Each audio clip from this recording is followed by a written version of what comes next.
Muy buenos días, tengan todos ustedes.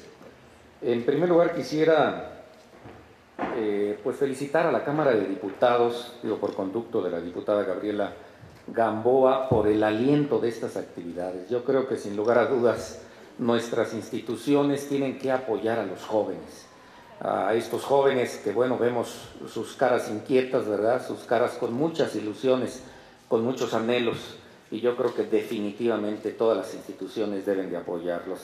Y también, bueno, pues felicitar al INESLE, ¿verdad? Este instituto también sumamente importante de estudios legislativos de la Cámara, igualmente por el apoyo que se brinda. Y sin lugar a dudas, de veras, sin poses ni nada, felicitarlos a ustedes, porque desafortunadamente nos lo dicen los estudios demoscópicos, ¿verdad? Estos estudios sustentados en sondeos de opinión nos dicen que cada vez los jóvenes están menos interesados en las cuestiones sociales y políticas, y yo creo que así es, y desafortunadamente hay que hablar con mucha claridad. Han pasado muchas cosas en nuestro país, ¿verdad? Estos adultos de los cuales yo formo parte, ¿verdad?, de esta generación, pues nos ha faltado ahí como generar condiciones más adecuadas, pero a mí me llena de mucha esperanza verlos, de veras a ustedes, con este afán de participar. Yo creo que de veras este proyecto es muy interesante. Yo por eso los felicito por estar aquí presentes, ¿verdad? Por darle un sí a la participación, por darle un sí a la importancia de involucrarse con las instituciones, y felicitar, por supuesto, a Carlitos González, ¿verdad?, que entiendo es el impulsor desde hace algún tiempo de estos proyectos. Ojalá este proyecto continúe cada vez con más intensidad y se sumen a este proyecto otros, ¿verdad?, donde pues se vea este involucramiento de los jóvenes, de los estudiantes, de los universitarios en los temas sociales y políticos del Estado y del país. Y también quiero aclarar, bueno, me presentaron como doctor, todavía no me titulo del doctorado, ¿verdad? Tengo ya los estudios concluidos del doctorado en Derecho por investigación, todavía no me he titulado, soy solamente maestro en Derecho, pero bueno, soy también Abel Aguilar para todos ustedes. Bien, pues vamos a empezar con este tema, que es un tema que considero sumamente importante. Es el tema de los derechos político-electorales y la participación ciudadana. No sé quién me va a ayudar ahí con las filminas. En primer lugar, yo quiero señalar, o quiero empezar esta plática con ustedes. También quitémosle lo de magistral, es simple y sencillamente una plática. Vengo a compartir una serie de conocimientos, de reflexiones con todos ustedes sobre derechos político-electorales y participación ciudadana. Y quiero en primer lugar, bueno, poner el énfasis en la parte clásica. Yo creo que es muy importante pues acudir a las bases de la civilización occidental. Yo creo que todos sabemos que esta civilización occidental, bueno, pues está sustentada en la cultura grecolatina, en la cultura greco-romana, ¿verdad? Por supuesto en Grecia, por supuesto en Roma.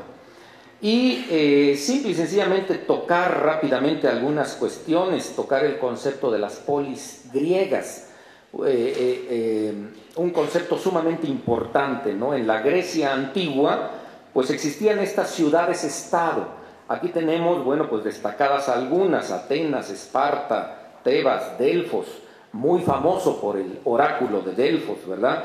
Corinto, Platea. Y son polis pues sumamente interesantes, ¿no? Constituidas pues ciertamente por una serie de comunidades que después vieron la importancia de constituirse en ciudades, conocidas como ciudades-estado, y cada uno, bueno, con una historia muy interesante. Incluso hay una película actual que yo creo que seguramente ya todos la vieron, que es la película de 300, que refleja muy bien de veras a Esparta, una polis muy interesante, una polis que formaba pues a sus habitantes como guerreros y con cuestiones, bueno, también muy trascendentes porque quitaban prácticamente a los hijos de sus familias, las formaba el Estado y de veras las formaba en la milicia, de tal suerte que, bueno, esta película de alguna manera pues refleja el temple de estos personajes clásicos, a tal grado que, bueno, 300 detuvieron la invasión de todo el imperio persa, ¿no? Muy interesante. Pero bueno, ahora la atención quiero ponerla en Atenas. En Atenas es una polis sumamente importante para el tema de la democracia.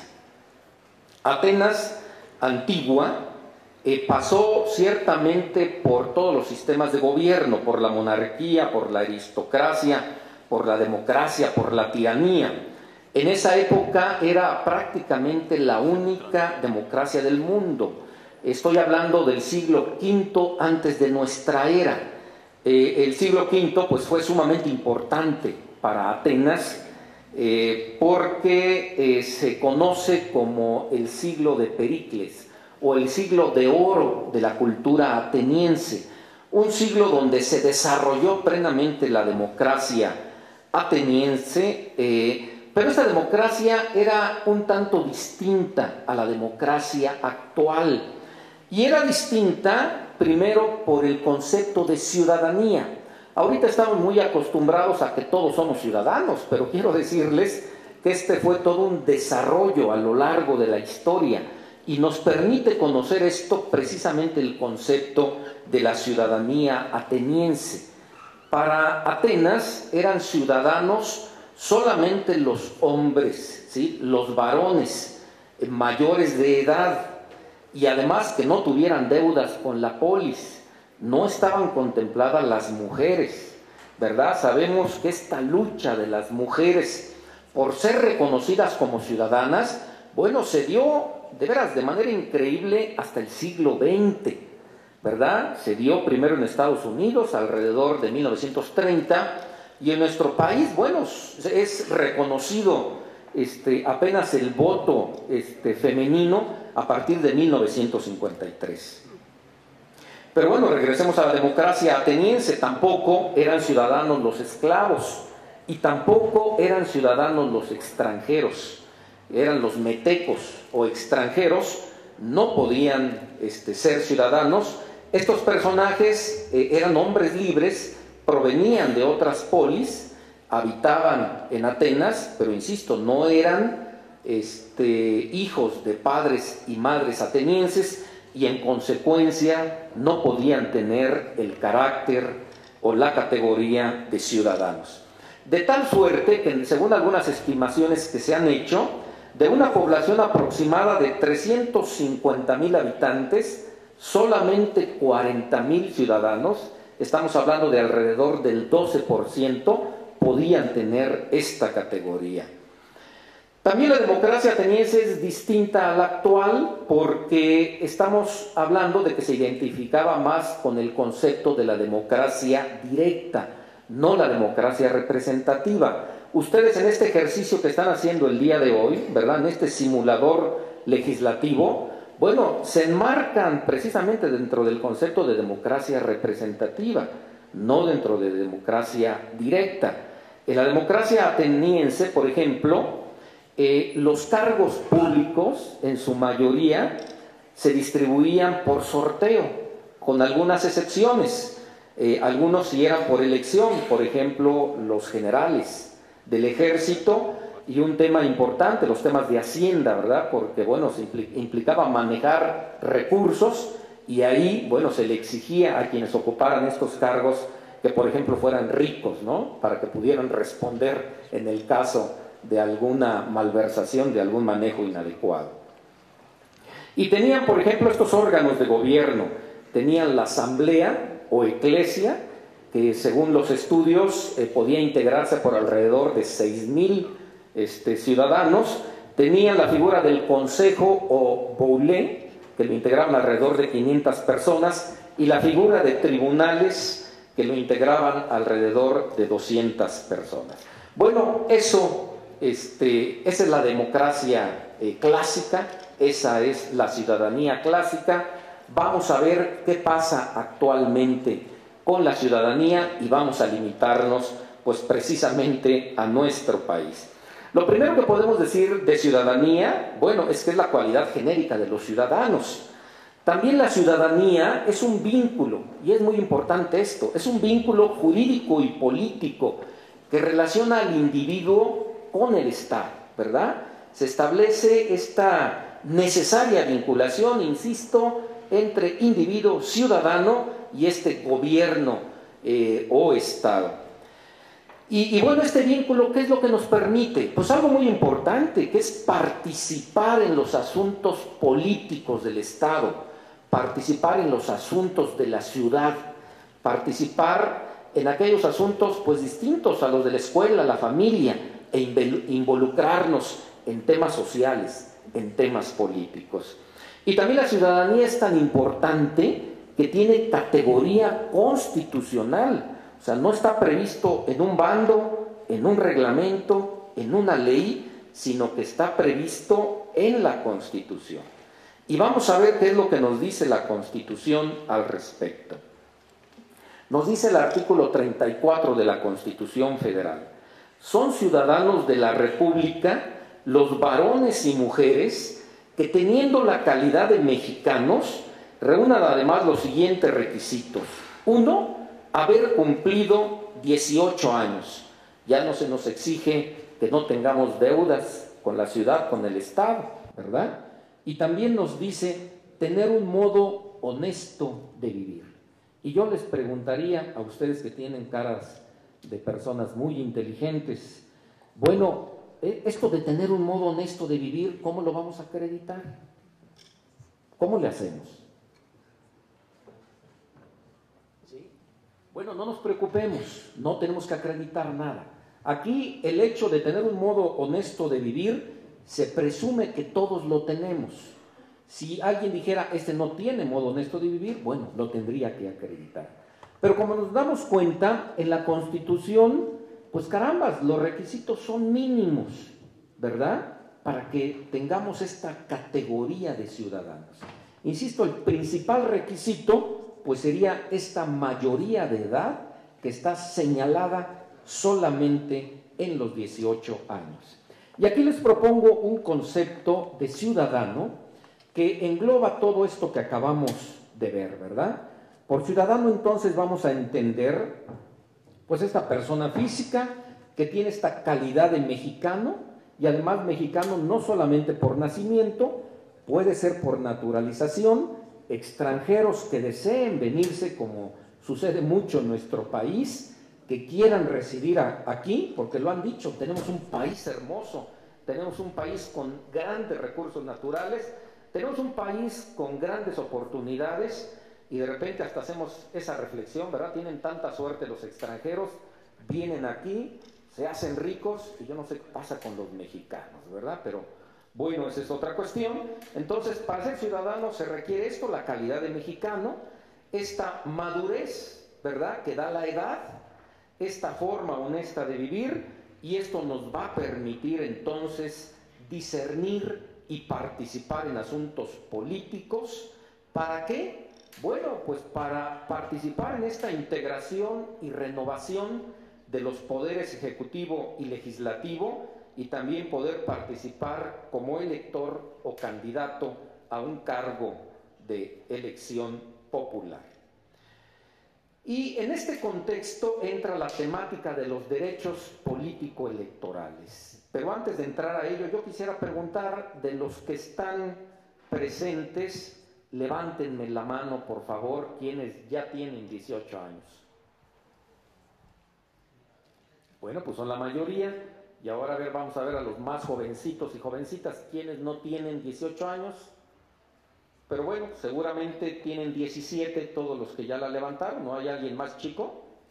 Ah, caramba, no, pues sí hay muchos pollitos todavía aquí. Pero bueno, ya no tarda en llegarles la mayoría de edad, y yo creo que es muy importante que sepan, ¿verdad? Los que ya tienen los 18 años o más, no quise preguntar por más años, algunos ya los veo un poquito más viejitos, pero bueno, ya ahí no insisto mucho. Pero bueno, los que ya tienen 18 años o más, ¿verdad?, y los que no lo tienen, yo creo que es muy importante que sepan, ¿verdad?, que todos los ciudadanos tenemos fundamentalmente 4 derechos político-electorales, que son los que aparecen enunciados en esta presentación.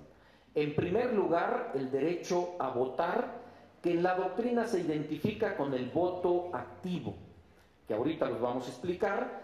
El segundo es el derecho a ser votado, identificado o conocido en la doctrina como el voto pasivo. El tercero, el derecho de libre afiliación a un partido político.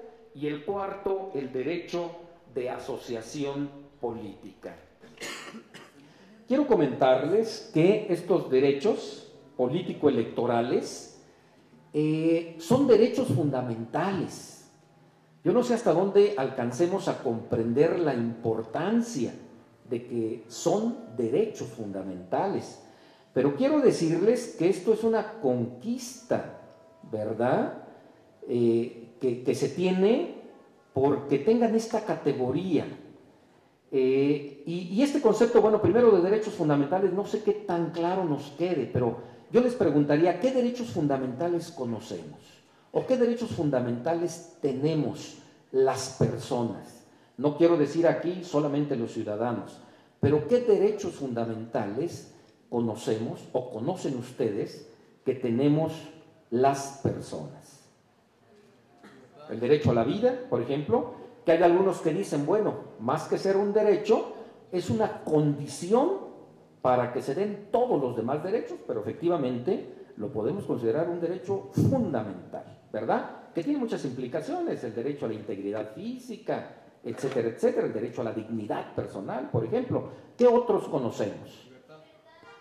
¿Qué tipo de libertad? El derecho a la libertad de expresión, por ejemplo. ¿Qué otra libertad?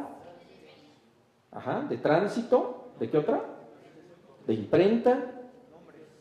Ok, ¿qué otros derechos? Bueno, como parte a lo mejor de la dignidad de la persona. El derecho a la educación, el derecho a la propiedad, por ejemplo, ¿no? O sea, hay una gran cantidad de derechos fundamentales. Y aquí hay una discusión muy interesante, ¿verdad?, en los temas de filosofía jurídica. Por ejemplo, si estos derechos los deben de reconocer las leyes o las leyes los otorgan. Y bueno, yo creo que independientemente de entrar en esta temática, yo creo que a todos nos queda claro que son derechos pues propios del ser humano, inherentes por esa categoría, ¿verdad? O sea, por el hecho de ser seres humanos, bueno, tenemos estos derechos y toda la legislación, pues en consecuencia, tiene que reconocerlos y de alguna manera estos derechos fundamentales pues son un límite, ¿verdad?, para la autoridad, para el Estado. Bueno, pues quiero decirles que esta categoría la tienen los derechos político-electorales, son de este nivel, de esta jerarquía, y tienen además este reconocimiento constitucional. Desafortunadamente no es tan antiguo este reconocimiento, porque esto que les enuncio, que les afirmo, de manera muy rápida, no siempre se ha entendido así. Durante mucho tiempo fue motivo de discusión en el más alto tribunal del país, en la Suprema Corte, para ver si tenían esta categoría y si en consecuencia, teniendo esta categoría, eran sujetos de la tutela, por ejemplo, del juicio de amparo, que el juicio de amparo, diríamos, es el juicio por antonomasia protector de los derechos fundamentales, protector de las garantías individuales. Pero en el año muy reciente, hace algunos años, en 2007, apenas en 2007, la Suprema Corte de Justicia de la Nación estableció un criterio jurídico que es el que aparece enunciado en la filmina. Dijo la Suprema Corte, los derechos de participación política, que así denomina a los derechos político-electorales, son derechos fundamentales protegidos a través de los procesos de control constitucional establecidos en la Constitución Federal de acuerdo al sistema competencial que la misma prevé. Dirán los estudiantes de preparatoria, quién sabe qué significa eso, pero yo espero que, bueno, los estudiantes de Derecho sí lo comprendan un poquito más, pero en resumidas cuentas nos está diciendo el más alto tribunal del país que estos derechos político-electorales, insisto, son derechos fundamentales. Y vamos a entrar a revisar rapidísimamente los 4 derechos que acabo de enunciar. Vamos a empezar con el derecho a votar, ¿verdad? Identificado, insisto, con el concepto de voto activo. Para ejercer este derecho, por supuesto, no lo señala la Filmina, pero es lógico, es obvio, se requiere ser ciudadano. Los menores de edad, ¿verdad?, no pueden votar. Necesitamos, en primer lugar, ser ciudadanos. En segundo lugar, necesitamos, pues, esta credencial que ha sido ahorita motivo de mucha discusión, ¿verdad?, en los medios nacionales, con el tema de la cédula de identidad ciudadana, etcétera. Pero bueno, necesitamos esta credencial, esta tarjetita sumamente importante, que es la credencial de elector, expedida y administrada por el Instituto Federal Electoral, ¿verdad? Si no tenemos credencial de elector, si no la hemos tramitado, aunque tengamos 18 años, aunque seamos ciudadanos, no podemos ejercer este importante derecho político electoral. Bueno, ¿y en dónde vamos a participar? O sea, ¿qué nos permite el ejercicio de este derecho? Bueno, pues nos permite participar en las elecciones federales y estatales, nos permite participar en la renovación de los poderes. Por ejemplo, yo les preguntaría, a nivel federal, ¿sí?, este ejercicio del derecho a voto, ¿qué nos permite elegir? ¿A qué personajes nos permite elegir? ¿Presidente de dónde? Presidente de la República nos permite, ¿verdad? Estamos ahorita solamente en el nivel federal. ¿Qué otro tipo de personajes nos permite definir? Los diputados federales. ¿Y alguno más nos permite? A los senadores de la República. ¿Nos permite también elegir, por ejemplo, a los ministros, a los jueces? No, efectivamente. El Poder Judicial de la Federación tiene otro esquema de definición, de designación, pero algún momento en nuestro país, antes de la vigencia de la Constitución actual, en la Constitución anterior, sí era posible, era posible este esquema de designación, y hay países donde, por supuesto, a través del sufragio público se puede elegir a estas personas. Pero en el caso de nuestro país, pues solamente estamos hablando de titulares de los poderes ejecutivo y legislativo federal. Y a nivel del Estado de México, a través de este derecho, ¿a quiénes podemos elegir? Al gobernador del Estado. ¿Ustedes saben cuándo se va a elegir al nuevo gobernador del Estado? ¿De qué año? Ah, perfecto, ¿no? Pues créanme que me agrada mucho escucharlos, porque de repente en el Instituto Electoral yo he señalado eso. Yo creo que necesitamos de veras difundir mucho que estamos en año electoral, porque en ocasiones yo creo que solamente el instituto y solamente los partidos políticos lo saben. Yo creo que de repente nos metemos con la sociedad y como que no está muy enterada de que va a haber año electoral. Pero bueno, me da mucho gusto que ustedes lo tengan muy presente. ¿Y qué otros personajes públicos podemos elegir en el Estado de México, además del gobernador? ¿Diputados locales?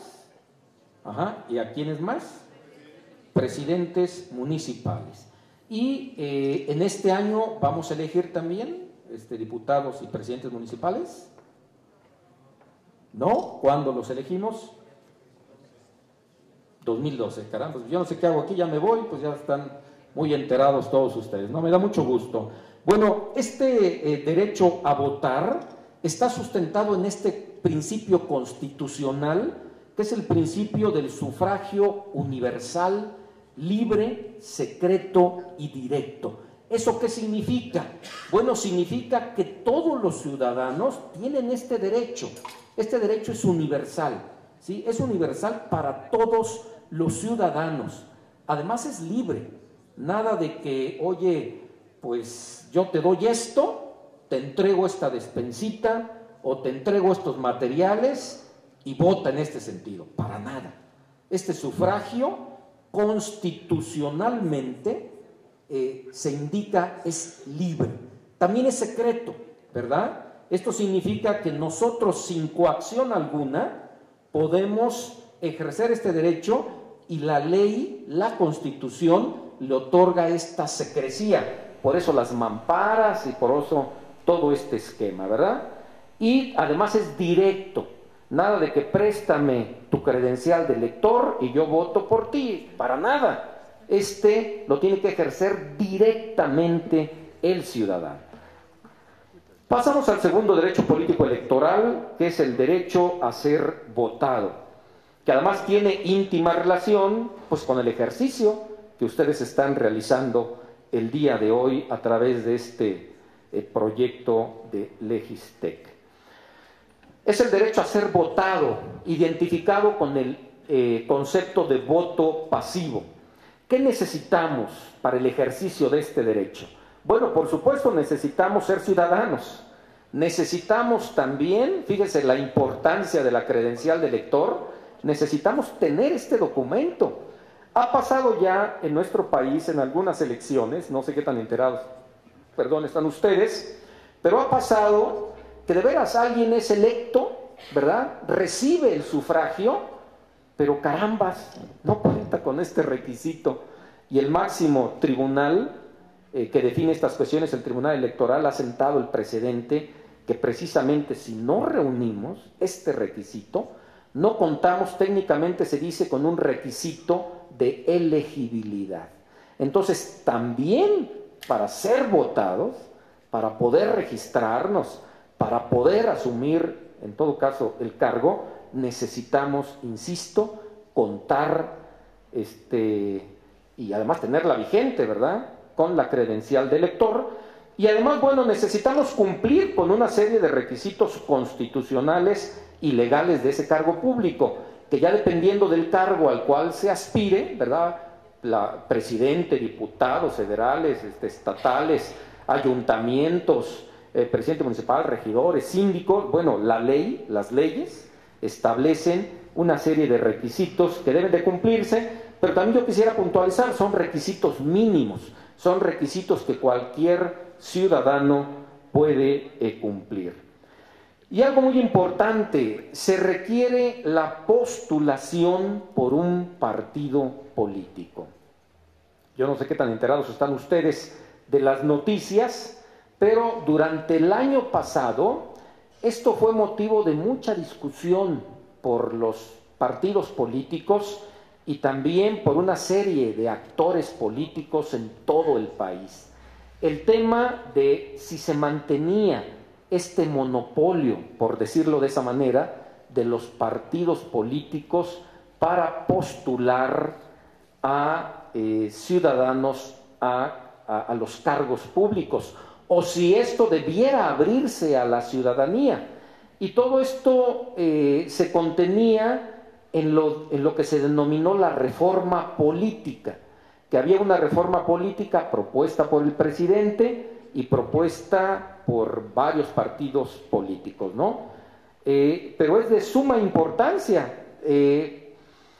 Nuestro sistema jurídico sigue sosteniendo este monopolio de los partidos políticos para postular a candidatos a los puestos de elección popular, pero sigue estando en el ambiente la necesidad de abrir estos espacios a candidatos ciudadanos. También quiero señalar que, bueno, el derecho a ser votado, y aquí no quisiera detenerme mucho, pero sí el Tribunal Electoral ha señalado que este derecho a ser votado tiene, diríamos, tres tipos de derechos. Por ejemplo, el de la posibilidad de contender como candidato a un cargo público de elección popular. Si alguien pertenece a un partido político, es militante de un partido político, cree haber reunido todos los requisitos, bueno, tiene esta posibilidad, ¿verdad? Contender como candidato a un cargo público de elección popular. Pero también el ejercicio de este derecho también conlleva la posibilidad de ser proclamado electo conforme con la votación emitida, porque se han dado también problemáticas en este sentido, que a pesar de haber sido candidato, no es proclamado electo. Y también tiene la posibilidad de acceder al cargo. Incluso también hubo un caso muy sonado a nivel federal, ¿verdad?, de un diputado perredista que se le señalaba involucrado en algunos actos y no había tenido esta posibilidad de acceder al cargo. Bueno, el ejercicio de este derecho implica, insisto, la posibilidad de tutelar esta opción de acceder al cargo. Bien, pasemos al tercer derecho político electoral, que es el derecho de libre afiliación a un partido político.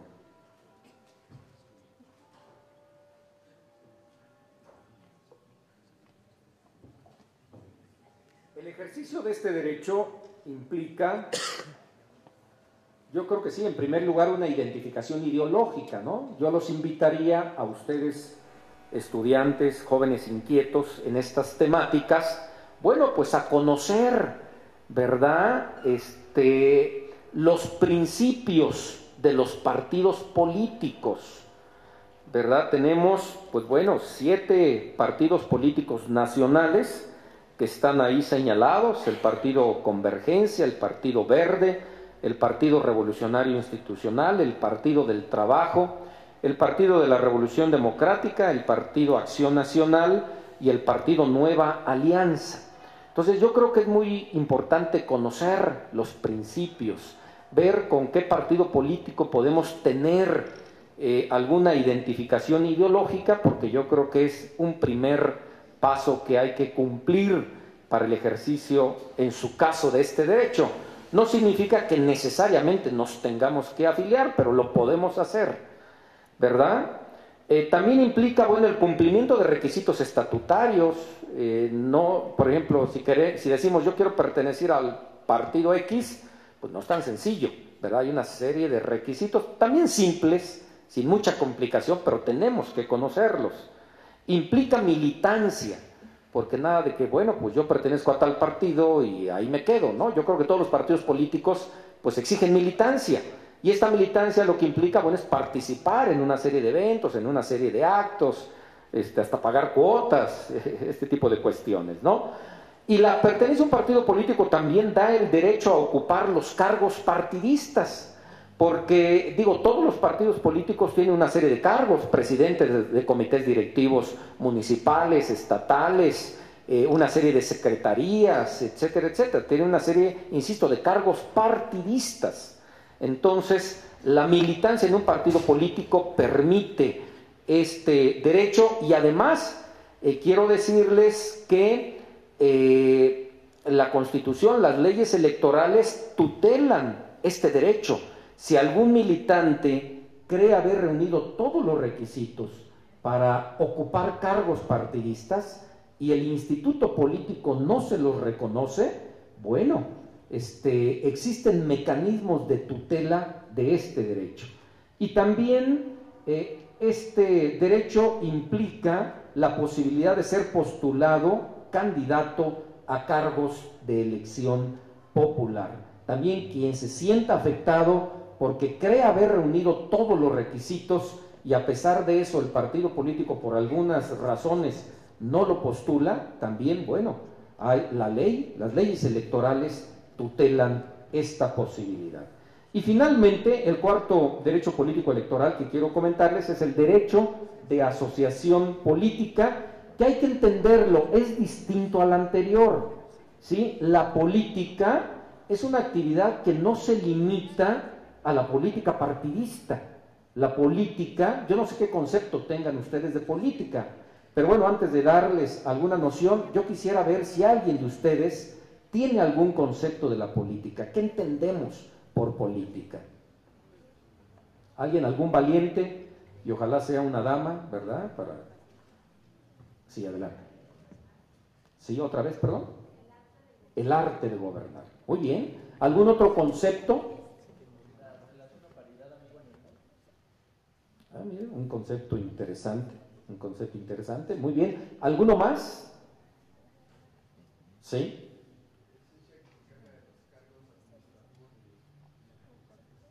Perfecto. Muy bien. Bueno, yo quiero poner la atención en dos conceptos fundamentales, a lo mejor en un concepto clásico atribuido a Aristóteles, en donde nos señala que la política es una actividad encaminada a desarrollar el bien común de la sociedad. Un primer concepto muy genérico, muy amplio, pero donde introduce un elemento muy importante que es la consecución del bienestar de la comunidad, de la colectividad. Y después, bueno, otro muy conocido de Maquiavelo, ¿verdad? En su obra El Príncipe, donde nos señala o identifica más bien a la política como un arte, ¿verdad? Como el arte de llegar al poder y de conservarlo. Pero bueno, ciertamente Maquiavelo estableció una escisión entre política y ética. Yo creo que cuando hablamos de este derecho de asociación política nos estamos refiriendo al concepto clásico, a un concepto amplio, a un concepto que no se queda solamente en la lucha del poder, sino que se queda en la política sí como ciencia, pero una actividad en la cual podemos participar todos los ciudadanos, porque todos los ciudadanos debemos de preocuparnos por el bienestar de nuestra comunidad, de nuestra ciudad, de nuestro estado. Entonces, ahí enmarcamos este derecho de asociación política, que, insisto, no se limita a la pertenencia a los partidos políticos, sino que nos permite asociarnos con este fin legítimo. Yo creo que si nos preocupa nuestra comunidad, nos preocupa nuestra universidad, nos preocupa nuestra colonia, nos preocupa, pues sí, la parte política de nuestro estado, bueno, tenemos que participar. Y en este derecho, bueno, tenemos esta libertad de asociación política.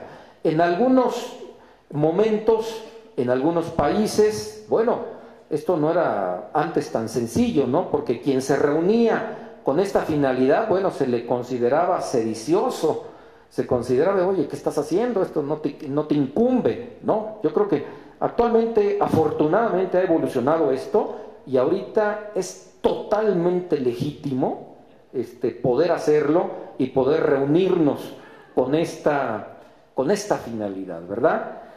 E incluso las leyes, por ejemplo, a nivel federal, contemplan lo que son las agrupaciones políticas nacionales, que son agrupaciones que, sin pertenecer a los partidos políticos, tienen una finalidad política. Y a nivel estatal, bueno, también es posible tener previstas o contempladas o poder participar en asociaciones de esta naturaleza que persigan esta finalidad. También quiero comentarles que el sistema jurídico mexicano contempla un juicio protector de estos derechos político-electorales, que es el conocido como juicio ciudadano. Si alguno de estos derechos es violentado, ¿verdad?, es lesionado, nosotros tenemos a nuestro alcance el juicio para la protección de los derechos político-electorales del ciudadano y tutela los 4 derechos político-electorales mencionados. Bien, yo creo que sabiendo qué derechos político-electorales tenemos disponibles los ciudadanos, tenemos que fortalecer nuestra imagen de ciudadanía para entender que somos los ciudadanos individuos racionales, libres e iguales ante la ley. También saber que en nosotros, ciudadanos, recae la titularidad de la soberanía del Estado. Entender que los ciudadanos somos mandantes del gobernante, no somos súbditos, ¿sí? Sino somos mandantes del gobernante. Y también entender el enorme poder que tiene el ciudadano para ejercer el control político, el control del poder político. Yo los invito en esta plática, si pasamos a la siguiente, por favor, a que nos involucremos todos en lo que sería la construcción de ciudadanía, ¿verdad?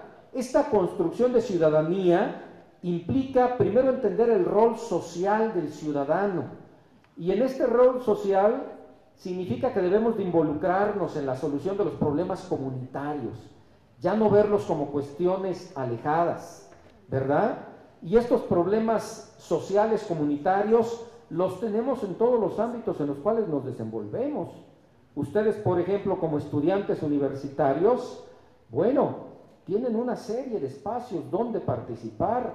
Este es un espacio y por eso los felicito. Están las mesas directivas, las mesas de sociedades de alumnos, ahí hay que participar. En las colonias, ¿verdad? En los barrios, carambas. Es muy importante que hagamos eso, que nos involucremos. Y también en esta construcción de ciudadanía, por supuesto, está el rol político general para participar como electores, ¿por qué no? Para participar como candidatos, pero también entendamos la enorme responsabilidad que tienen los cargos públicos y en consecuencia hay que prepararse de manera adecuada para ello. Yo los invito a que construyamos una cultura política participativa. Es muy importante ello. En esta cultura política participativa, los ciudadanos debemos de conducirnos racionalmente, no por emociones, no tomar las decisiones porque el candidato sea bonito, guapo. Si es una mujer, pues más, mira qué guapa. Entonces, carambas, yo creo que los ciudadanos debemos de tomar las decisiones más bien por razones, por estar bien informados y definitivamente entender que el ciudadano es parte activa para la solución de los problemas comunitarios y políticos del país.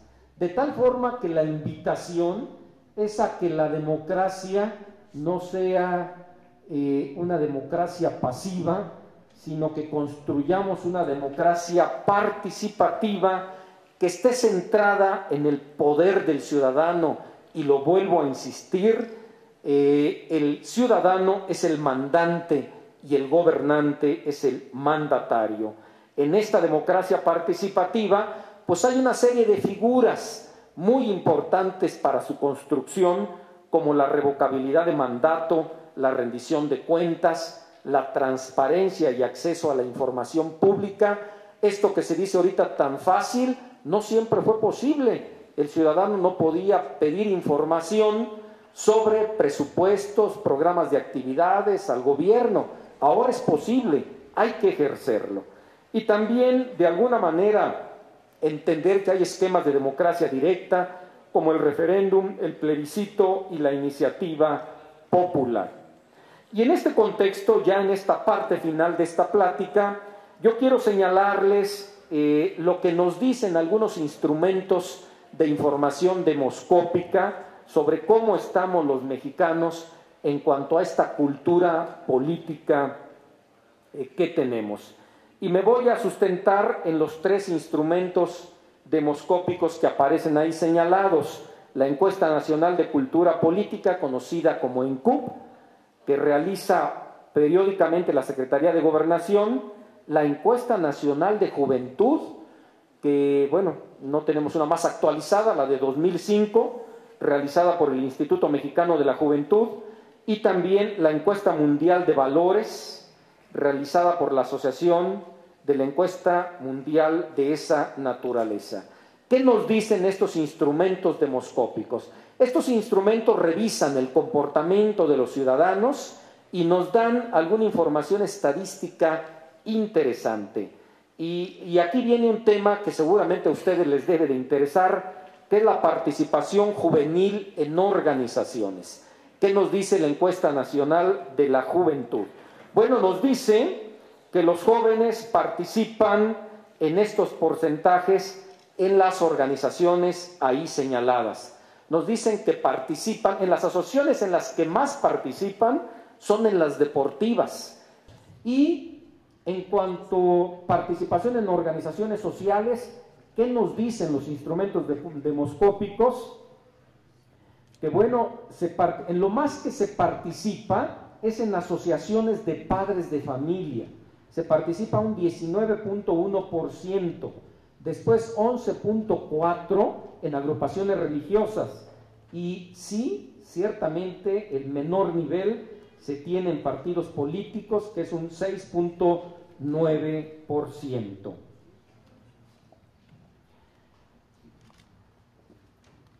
Y finalmente, quiero dar también este dato que para mí pues, es muy revelador de qué es lo que está pasando en nuestro país en cuanto a la participación ciudadana. Y aquí hagamos esta comparación con un país latinoamericano que es Chile. Chile tiene una población de 15 millones de habitantes y tiene registradas 35,000 organizaciones de la sociedad civil. En el caso de nuestro país, ¿verdad? Según los datos preliminares del último censo de vivienda, ya estamos arriba de los 110 millones de habitantes y tenemos registradas alrededor de 5.550, poco más, de organizaciones. Si dividimos el número de organizaciones entre la población, nos da esta referencia de densidad institucional. En Chile es de 50 organizaciones para cada 10,000 personas. Y en el caso de nuestro país, nos da solamente una organización por cada 20,000 habitantes. Definitivamente hay mucho que hacer en cuanto a participación ciudadana. Yo quiero despedirme de ustedes de alguna manera, de veras, sin poses, diríamos sin grillas, a invitarlos a ustedes, de veras jóvenes, que se ha dicho mucho en los discursos, son el futuro del país. Bueno, también son el presente. Ya están aquí, ya están participando, ya están activos, ya están construyendo su presente y su futuro. Yo creo que en ustedes hay una gran esperanza, ¿verdad? Ciertamente hay un estado de cosas y yo creo que propio de la juventud es cuestionar esto, que sean críticos. Y creo que también una característica o dos características de la juventud es el idealismo, es la generosidad. Estoy seguro que ustedes están llenos de anhelos, están llenos de ideales, se quieren comer al mundo. Pues yo los invito a que ese empuje, a que ese idealismo, a que esa generosidad no se quede solamente en anhelos, sino que se concrete en realizaciones, que ustedes empujen los cambios, que ustedes realmente, insisto, concreten en realizaciones ese empuje que tienen. Y yo creo que ese enorme empuje tiene que cristalizarse en participación.